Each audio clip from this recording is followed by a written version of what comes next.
इसलिए मैं कह रहा हूँ लिख लिख के प्रैक्टिस करना। अगर आप चाहते हो कि आपके अच्छे नंबर आए, 90 95 प्लस आए, तो लिख लिख के प्रैक्टिस करो। और भी कोई डाउट आए आपको, कोई भी दिक्कत हो, कोई भी प्रॉब्लम, तो आप नीचे हमें कमेंट करके बता सकते हो। हम पूरी कोशिश करेंगे कि आपकी हेल्प करें। हेलो बच्चों, तो मैं आपके लिए फिर से एक नया वीडियो लेके आया हूँ जिसमें मैं आपको बताऊंगा चैप्टर नंबर 4 का मोस्ट इंपॉर्टेंट टॉपिक, जो कि इस साल आने के पूरे पूरे चांसेस है। देखो, ये चैप्टर बहुत लेंदी है, इसलिए बच्चों को पूरा ही चैप्टर याद करना पड़ता है, और बहुत इंपॉर्टेंट चैप्टर भी है ये। देखो, मैं यहाँ पे 3 चीजें बताऊंगा कि कौन कौन से मोस्ट इंपॉर्टेंट डेरिवेशन है इसमें। फिर मैं आपको बताऊंगा किस किस फॉर्मूले पे न्यूमेरिकल प्रैक्टिस करके जाना है। और एमसीजी तो बिल्कुल ही नहीं छोड़ना, उसके सारे पार्ट्स और सारे फॉर्मूले मैं एक बार गिनवाऊंगा, ताकि आपको याद करने में बहुत आसानी हो। एक बार नोट खोलोगे इजीली याद कर पाओगे। समझ रहे हो? चलो आ जाओ, स्टार्ट करते हैं। सबसे पहला important derivation of chapter number 4। देखो, इस चैप्टर में जो सबसे पहला डेरिवेशन आता है आपका, वो आता है मैग्नेटिक फील्ड का।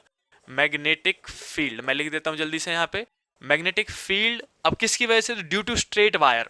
Due to straight wire. Straight wire की वजह से मैग्नेटिक फील्ड निकालते हैं हम। वो वाला डेरिवेशन छोड़ के मत जाना, गलती से आ गया फिर वो करना ही पड़ेगा भाई, और डायरेक्टली 3 नंबर में आएगा वो डेरिवेशन, जिसमें मैग्नेटिक फील्ड का जो फॉर्मूला होता है मैं यहाँ लिख भी देता हूँ।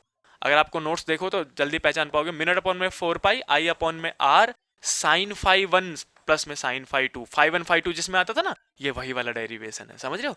ये वाला फॉर्मूला, मतलब इसका डेरिवेशन आपको करना है।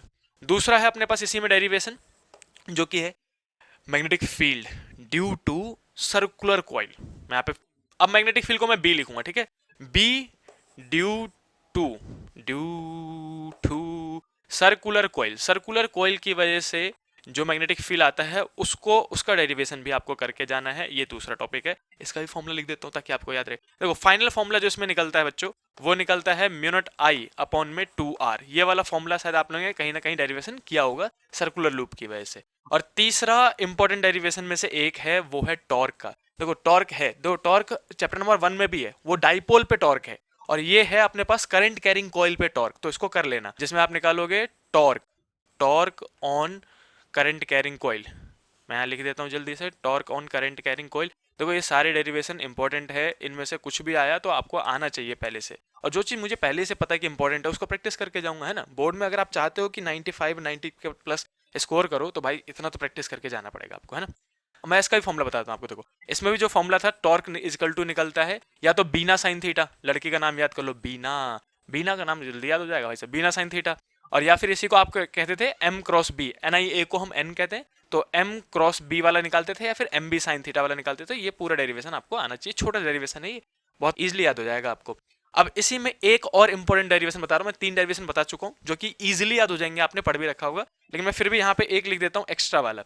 अब सर्कुलर कॉइल में ही, सर्कुलर कॉइल में ये जो सर्कुलर कॉइल का डेरिवेशन मैंने बताया, ये सेंटर पे निकालते हैं मैग्नेटिक फील्ड। ये कहाँ पे है? At centre. यहाँ पे लिख देता हूँ मैं, एट सेंटर वाला फॉर्मूला है ये। अब सेंटर पे जो मैग्नेटिक फील्ड का फॉर्मूला निकालते हो वो ये निकलता है। लेकिन आपने पढ़ा होगा कि रिंग के एक्सियल लाइन पे भी थोड़ा सा सेंटर से आर डिस्टेंस दूरी जाके इस जगह पे मैग्नेटिक फील्ड निकालना पड़ता है। इस डिस्टेंस को आप आर कहते थे, रिंग में करंट फ्लो कराते हो। तो ये वाला जो डेरिवेशन है, magnetic field on the axis of coil, उस वाले का भी डेरिवेशन कर लेना। लास्ट है ये, लास्ट डेरिवेशन। अगर आपने ये 3 डेरिवेशन कर लिया तो ये चौथा डेरिवेशन कर लेना। आप मोस्ट एक्यूरेटली सिक्योर हो जाओगे पूरी डेरिवेशन। तो टोटल 4 ही डेरिवेशन थे, एक एक्सियल लाइन वाला, एक सेंटर वाला सर्कुलर कॉइल का, है ना, स्ट्रेट वायर, और ये टॉर्क का। अब मैं बताऊंगा इंपॉर्टेंट फॉर्मूले जिस पे आपको न्यूमेरिकल प्रैक्टिस करना है। देखो, ज्यादा नहीं है, ज्यादा नहीं है फॉर्मूले। सिर्फ आपको सबसे पहला तो आपको बायोट, देखो मैं ये कह रहा हूँ क्योंकि पेपर में 1 नंबर में भी आ गया ना ये, और आपने नहीं लिख पाया उस टाइम पे, या फिर उल्टा सीधा लिखा, तो बहुत रिग्रेट होगा। क्योंकि बायोट सावर्ट लॉ को नहीं छोड़ के जाना चाहिए। तो सबसे पहला अपने पास बायोट सावर्ट लॉ। मैं आपको बोलूंगा बायोट सावर्ट लॉ का जो फॉर्मूला है, स्टेटमेंट भी देख लेना इसका, और जो इसका फॉर्मूला है उस फॉर्मूले पे कुछ नहीं, ज्यादा नहीं, सिर्फ 2 न्यूमेरिकल करना है। 2 न्यूमेरिकल प्रैक्टिस करना है। एनसीईआरटी से कर लो, कहीं से भी कर लो यार, एनसीईआरटी में भी 2 न्यूमेरिकल है मेरे ख्याल से। तो कहीं से भी 2 न्यूमेरिकल प्रैक्टिस कर लो, ताकि उसका फॉर्मूला याद हो जाए, और आप उस फॉर्मूले को अप्लाई कैसे करना है और कब करना है ये पता चल जाए बस। तो इस बायोट सावर्ट लॉ के फॉर्मूले पे क्वेश्चन प्रैक्टिस करके जाना भाई। अगर 2 नंबर में भी आ गया ना, नहीं कर पाए, तो बहुत रिग्रेट होगा, क्योंकि बायोट सावर्ट लॉ बहुत आसान चीज है। फिर दूसरा फॉर्मूला है इंपॉर्टेंट, वो है फोर्स ऑन मूविंग चार्ज। जब भी कोई चार्ज मैग्नेटिक फील्ड में जाता है तो उस पर फोर्स लगता है। उस फॉर्मूला मैं बताता हूँ, चिंता मत करो, फॉर्मूला मैं बताऊंगा। Formula equal to F equal to q v B sine theta पढ़ा होगा आपने, है ना? इस वाले फॉर्मूले पे न्यूमेरिकल प्रैक्टिस करना है भाई साहब। चाहे आप जहां से भी करो, एनसीईआरटी से करो, कहीं से भी करो, कम से कम 5 न्यूमेरिकल प्रैक्टिस करना। मैं आपको फिर से कहता हूँ, यहाँ पे 5 न्यूमेरिकल प्रैक्टिस करना है इस पे। 5 न्यूमेरिकल विद डायरेक्शन की किधर की ओर फोर्स जाएगा, यानी कि इलेक्ट्रॉन पे किधर फोर्स लगेगा, प्रोटॉन पे किधर लगेगा, है ना, अल्फा पार्टिकल पे किधर लगेगा। छोड़ के मत जाना भाई साहब, न्यूमेरिकल आ सकता है इस टॉपिक पे, ये बहुत प्रोबेबिलिटी चांसेस है कि इस बार आएंगे इस पे। और एक लास्ट फॉर्मूला तो 3 फॉर्मूला बता रहा हूँ मैं। पहला था बायट-सावर्ट लॉ का फॉर्मूला, छोटा सा फॉर्मूला, वो भी देख लोगे आप। दूसरा है फोर्स ऑन चार्ज, जो कि ये फॉर्मूला ये रहा अपने पास, है ना, ये 5 न्यूमेरिकल करने हैं।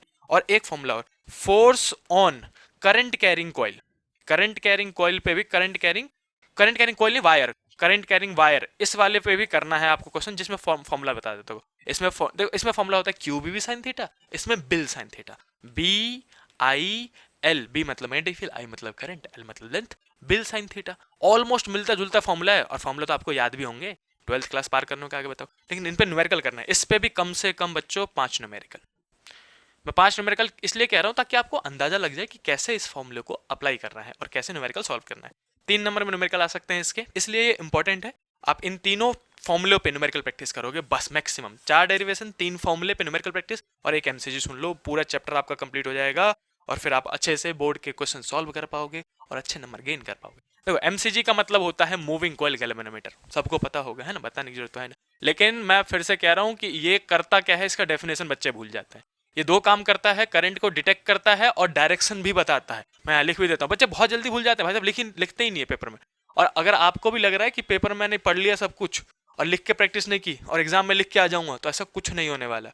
आप पहले पढ़ोगे इन सबको, फिर एग्जाम मतलब कॉपी में लिख लिख के प्रैक्टिस करोगे, फिर अगर देखोगे कुछ मिस्टेक तो नहीं किया, कुछ भूल तो नहीं गया, फिर जाके कहीं आप बोर्ड में लिख पाओगे उसको। इसलिए लिख लिख के प्रैक्टिस करना। तो सबसे पहले डेफिनेशन में क्या है कि डिटेक्ट करता है ये करंट को, डिटेक्ट करंट, ऐसे लिख देता हूं मैं जल्दी से। और दूसरा direction of flow of current भी बताता है, किधर की ओर करंट फ्लो कर रहा है, डायरेक्शन ऑफ करंट मैं यहाँ लिख देता हूँ ऐसा करके, ताकि आपको याद रहे। तो ये हो गया पहला काम, डेफिनेशन याद करना है। दूसरा प्रिंसिपल, बच्चे प्रिंसिपल भी भूल जाते हैं, बताओ गैल्वेनोमीटर का प्रिंसिपल। अगर आपको प्रिंसिपल याद है तो अभी कमेंट करके बताओ, देखो चीटिंग नहीं करने की हो रही है, समझ, अभी कमेंट करके बताओ, देखते हैं कितने बच्चों को प्रिंसिपल याद है। अब तीसरा करेंगे हम इसी में, प्रिंसिपल के बाद इसका डायग्राम देख लेना भाई साहब। डायग्राम में तो बच्चे इतने महारत हासिल कर रखे हैं, नॉर्थ पोल से भी मैग्नेटिक फील्ड निकाल देते हैं, साउथ पोल से भी। रेडियल मैग्नेटिक फील्ड होता है, मैं थोड़ा सा बना के दिखाता हूँ ऐसा करके। ये कर्व होना चाहिए और मैग्नेटिक फील्ड जो है ऐसे करके रेडियल, जैसे रेडियस जैसे होनी चाहिए, समझ रहे हो। और नॉर्थ में से निकलना ही चाहिए और साउथ में जाना चाहिए। बच्चे दोनों में कई बार ऐसे बना देते हैं, इधर से मैग्नेटिक फील्ड निकल रहा है, इधर से मैग्नेटिक फील्ड निकल रहा है, और बीच में फेरोमैग्नेटिक सब्सटेंस रखो, उसके ऊपर कोयल लपेट दो, कोयल में व्हाइट से लपेट देता हूँ, ऐसा करके हमने कोयल लपेट दिया, पॉइंटर लगा दिया, स्केल लगा दिया और नीचे स्प्रिंग लगा दिया। कम से कम इतना करना है और लेबलिंग करनी है कि ये आर्मेचर कोयल है, आर्मेचर कोयल को 2 वायर निकाल देना ऐसा करके, ये फेरोमैग्नेटिक सब्सटेंस है, ये स्प्रिंग है, ये रेडियल मैग्नेटिक फील्ड है। मैं फिर से कह रहा हूँ, रेडियल मैग्नेटिक फील्ड पे गलती मत करना। आप लोग लगता है ना मैं नहीं करूंगा, ये बना के देखो, 2-3 बार बना के प्रैक्टिस करो, समझ में आ जाएगा कितनी बार गलती करते हैं। तो ये हो गया डेफिनेशन, प्रिंसिपल और डायग्राम। उसके बाद है अपने पास मोस्ट इंपॉर्टेंट चीज, current sensitivity IS end voltage sensitivity VS। मैं फिर से कह रहा हूँ, IS और VS इंपॉर्टेंट है, इसके फॉर्मूले, इसके डेफिनेशन दोनों ही याद करना है कि करंट सेंसिटिविटी क्या होता है, डिफाइन करो, डिफाइन एंड फॉर्मूले, बस 2 चीज करनी है। और लास्ट बिल्कुल last of this chapter is conversion of galvanometer into, मैं लिख देता हूं पहले, रुक जाओ, कन्वर्जन ऑफ गैल्वेनोमीटर का कन्वर्जन करना है आपको, या तो वोल्ट मीटर में और या फिर एमीटर में, दोनों में ही आपको पता होना चाहिए कब सीरीज में छोटा सा रेजिस्टेंस जोड़ेंगे, कब पैरेलल में बड़ा सा रेजिस्टेंस जोड़ेंगे। तो ये आपको पता होना चाहिए कि कन्वर्जन कैसे करते हैं, एमीटर में सेंटेंस लिखना आना चाहिए और वोल्ट मीटर में, और इनके फॉर्मूले भी देख लेना। तो ये था last topic of this chapter. तो मैं जल्दी से हट जाता हूँ, आप जल्दी से इसका स्क्रीनशॉट ले लो और अपने नोट को ओपन करके आज ही पढ़ के लिख के प्रैक्टिस करना। मैं फिर से कह रहा हूँ, अगर आपने लिख के प्रैक्टिस किया तो ही एग्जाम में सही से लिख पाओगे। अगर आप सोच रहे हो कि मैं तो 30 मार रखा हूँ भैया, मेरे को जरूरत ना है लिखने की, मैं एक बार पढ़ूंगा लिख के आ जाऊंगा, तो बच्चों होगा सिर्फ सिली मिस्टेक। मैं सच बता रहा हूँ, आधी चीजें भूल जाओगे, कुछ लिखोगे ही नहीं, ध्यान ही नहीं होगा और आपको अंदाजा तक नहीं होगा कि मैंने गलती करी है। इसलिए मैं कह रहा हूँ लिख के प्रैक्टिस करना। अगर आप चाहते हो कि आपके अच्छे नंबर आए, 90-95 प्लस आए, तो लिख के प्रैक्टिस करो। और भी कोई डाउट आए आपको, कोई भी दिक्कत हो, कोई भी प्रॉब्लम, तो आप नीचे हमें कमेंट करके बता सकते हो। हम पूरी कोशिश करेंगे कि आपकी हेल्प करें। अब मिलते हैं नेक्स्ट वीडियो में, तब तक के लिए बाय बाय।